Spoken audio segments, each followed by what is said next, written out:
say, I'm very familiar with Joe's early work, and it is very cartoonish, and it is probably like, because you were a fan of Mad Magazine, you interned with them, and he did a lot of caricature stuff in college.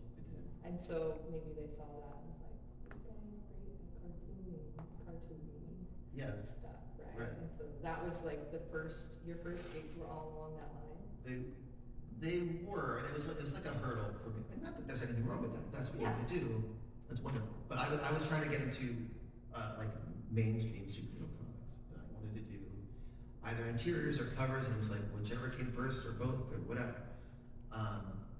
And what I would do is I would make like pinups and prints, like portfolio pieces that I would show, and that's like from beforehand, before I got that first work, when I would go to conventions, and I would still be doing that. And so now I had published work, and I had like a cover for Teen Titans Go that I did, and I had an interior story I did for the book, and those were my published examples that I would show. And so I'd be showing them my portfolio of the more like realistic quote unquote stuff, and they'd be like, well, but can you do sequentials? And I'm like, yes, here's my published sequentials for DC Comics. And I'm like, interesting. It's very cartoony. I'm like, yes, I know, but that's what it called for. But here you can see the more realistic style. It's like, yeah, but like, do you have realistic comics? I'm like, well, what? No, but see, I can draw comics. Here they are, and then here are the more realistic samples. I can just draw that in that style. Like, yeah, come back when you have more examples of the more realistic comics. They just like couldn't make that creative, that imaginative leap, and so it was fun to get through that. That's not unusual. Yeah. You pretty much, if any of you are aspiring artists or whatever field you are, it's like if you want to do something, you have to pretty much spell it out for people exactly. You have to show them exactly what you're capable of. And it's not because people are dumb or don't. It's just that, show it, don't tell it. Right. It's just how it goes. And also that there's so many people at the gates trying to get Yes. it, and they have to be discerning. They want to make sure that they're taking a chance on you. But I had some hustle. So Yeah, and he still has lots of really good hustle. So I was at a convention, and at the time, showing my age again, this was before socials were what they were or what they are now.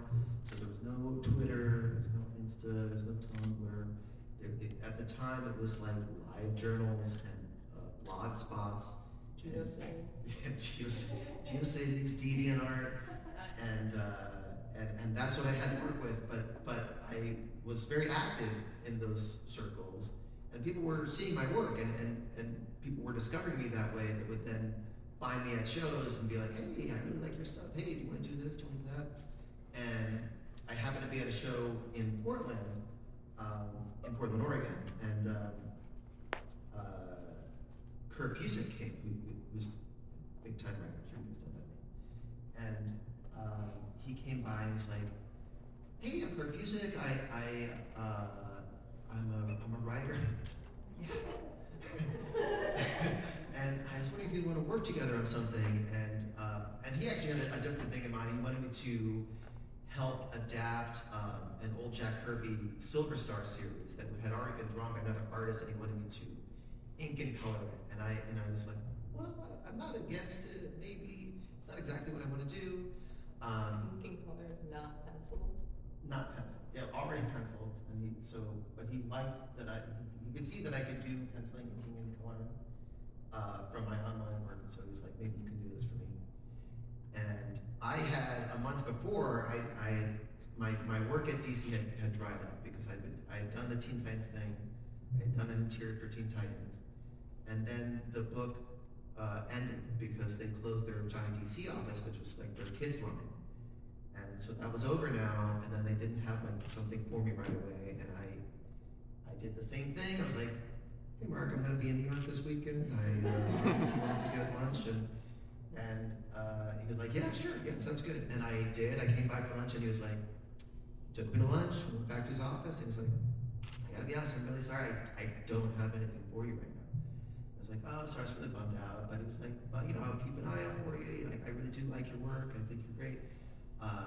as we were just talking, and I looked over at the side of his office, and he had this bulletin board, and he had like this old comic, this blown up newsprint size, pinned up to the board. And I was like, oh, what's that? That's cool. And he's like, oh, don't worry about it. It's just this thing I had, this idea I had for this like boutique book at DC that I wanted trying to get published for the summer. And the idea is to kind of in the vein of the old Sunday comics, publish new weekly serial comics as an anthology that'd be published on newsprint. You would get it on the stand, fold it up, and then it would unfold and unfold again. And you just read these gigantic comics that you would have to like, you know, have a big table to scroll it out on and read, or you know, on your floor or something. Kind of a throwback to like an old way that him, Mark, used to read comics as a kid. And I was like, wow, that sounds so cool. And it's like, who would you put on? It's like, oh, I don't know. I was thinking maybe some of these guys, but I really don't think it's gonna happen. I don't think there's that much interest up top, you know, from his bosses. I was like, okay, interesting.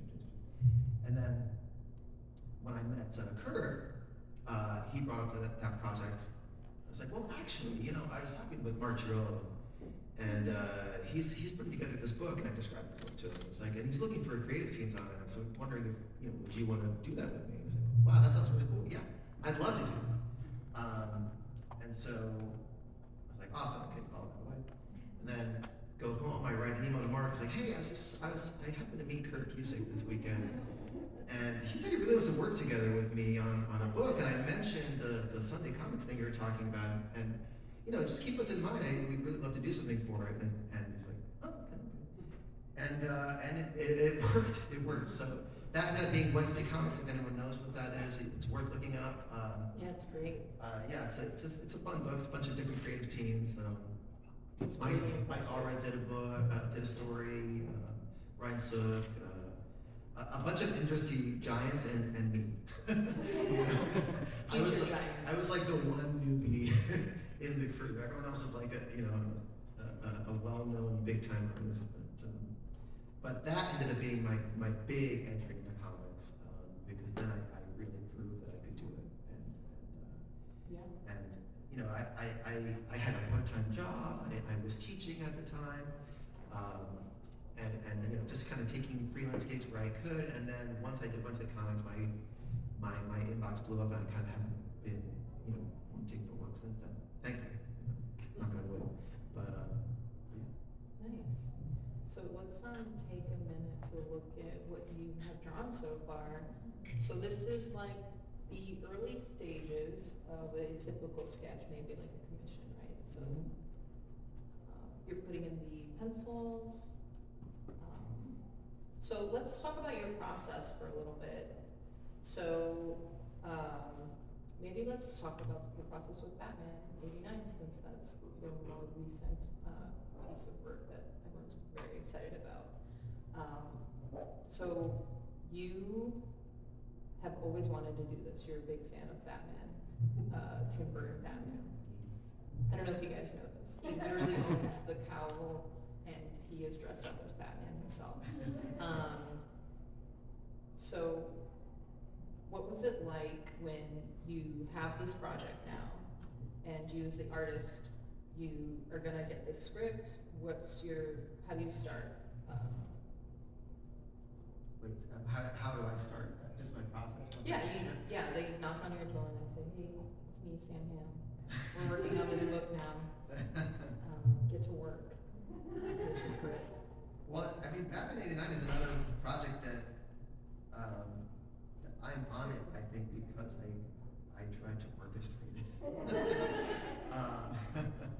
Where, you know, it's a similar thing where I worked with this editor, Jim Chadwick, on Batman '66, which I'm sure you guys know is a continuation of the old Adam West TV show, right? It's kind of set in that same universe.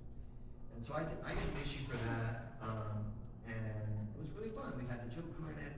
We had the introduction of Harleen Quinzel. It's like a '60s version of her that based on Twiggy, and I was like, this is such a fun concept. And it just got me thinking, like, wow, wouldn't it be so cool if they did this with the '89 Keaton Batman, Tim Burton Batman? And I was talking about it with my friend, Jordan Gibson. I've worked with him before. He's a colorist and comic artist also. And he was like, "Well, that should be you. Man. You should try to pitch that." I was like, "That's a great idea. I should do that." And so I did. So I reached out to that same editor, Jim, and I was like, "Would you be up for me putting together a pitch?" I had this idea that what if we did Batman '89 in the same vein as of '66? And he's like, "Interesting. I don't think they'll go for it, but yeah, put together a pitch and we'll see what happens." Which goes to show you, like, you really do have to prove, when you have a good idea, you have to prove it to people that it's a good idea, because you'll get a lot of no's or like, I don't know, Yeah. maybe. Yeah, even Mark Chiarello was like, he was like co-CEO or like just under CEO for a while, like art director, and he was like, "I'm not sure if I'll go for it. I don't think it's gonna happen." But yeah, so I did. I put together a little outline and sketches and like a little fake cover and pitched it to DC and they didn't go for it. And that's fine. That's just how it goes. I knew that was a possibility. And then I had asked if it was all right to share it online, and they said yes. And I think we got a little bit of trouble for that. Yes. But Ask for I got the okay. Okay, I asked. They said okay, but he shouldn't have said okay. So who really got in trouble? Was it you or him? It was both of us, but it was a little more me, I think. But I also think it kind of showed them that there was like a ton of interest in it, and you know it still didn't lead to anything, at least right away. But I think they kind of filed it away, or at least the powers that be did. I know Jim Lee did, and so you know years later, you know I just assumed that that would never happen. But I still like it, and I make it plain that I do like it on the internet.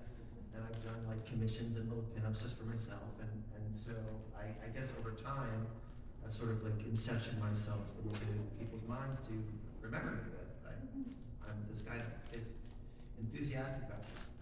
So I worked with this editor, Andy Corey, and we were kind of friends, and we just worked together on a couple of things, including like Dilates for Hero, which is another fun book. And he said they were in this meeting, kind of trying to plan out their slate for the next bunch of years. And apparently Jim Lee was like, "Hey, you know what? People seem to really like the Michael Keaton Batman. What if we did something with that?" And you know, again, he shot up in his chair, and my other editor, Andy, is no longer in DC, but we had kind of two editors at first, him and Andrew Marino, and they both shot up and were like, "Yes, we should do it, and Joe should draw it." And Joe was like, "Yeah, sounds good. Maybe no, we'll see." And so Andy reached out to me and he was like, "Hey, I don't want to get your hopes up, but we talked about this. It could potentially happen, and would you be available? Would you still be interested?" And I tripped over myself, while somehow standing still at my computer to write back, "Yes, please." But even then, I wasn't, Nothing is like set in stone yet. Right? Yes, time has made me cautious that nothing is guaranteed, and I just have to accept that it's great that it's a possibility, but I wouldn't let myself get that excited about it because nothing is real until I've signed a contract. And there's like things are set. There's a schedule set. There's a writer. We know what's happening. And it took a few years, and we struggled finding, for a little bit, we had to find someone who could write the book, and some people were already committed to other stuff, and eventually I had the idea Was that your idea? Yeah. Crazy idea. Tell them you're crazy idea. I've got this wild idea. There's this guy, Sam Hamm, who wrote the screenwriter for the original